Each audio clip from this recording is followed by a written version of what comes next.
நண்பர்களே, நம்ம இந்த சொத்து சம்பந்தமா போட்ட வீடியோல ஒரு நண்பர் ஒருத்தர் பி முருகன் அவர் ஒரு சந்தேகம் கேட்டிருக்காரு. ஐயா, தந்தை மகனுக்கு எழுதி வைத்த செட்டில்மெண்ட் பத்திரத்தை ரத்து பண்ண முடியுமா அப்படின்னு ஒரே கேள்வி கேட்டிருக்காரு. அவர் சந்தேகம் ஏதோ ப்ராப்ளமா இருக்க மாட்டிருக்கு. கண்டிப்பாக ரத்து செய்ய முடியாது. செட்டில்மெண்ட் ஆவணம் என்றால் அது செட்டில்மெண்ட் தான். ஈக்குவல் டு கிரயம். பணம் கொடுத்து வாங்கினால் என்ன மதிப்போ அதே இதுதான் செட்டில்மெண்ட்டுக்கு.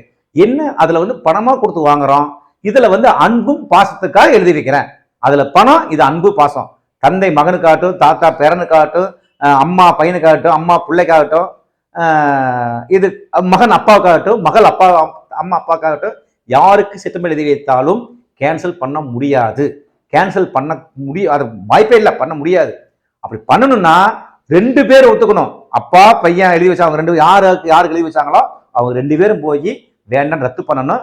ஆனா அது பண்றது தவறு. சில கோர்ட் பிரச்சனைகள் வரும். அதுக்கு என்ன பண்ணலாம்னா, வேண்டாம் உங்களுக்கு பிரியம் இல்லை அப்படின்னா திருப்பி அவங்க செட்டில்மெண்ட் பண்ணி எழுதி வச்சிருங்க. அதான் நல்லது. மற்றபடி கேன்சல் பண்ண முடியாது. கேன்சல் பண்ணா செல்லாது. இது தெளிவாக உங்களுக்கு புரியும்னு நினைக்கிறேன். சந்தேகம் தான் கேளுங்க, சொல்றோம். நன்றி, வணக்கம்.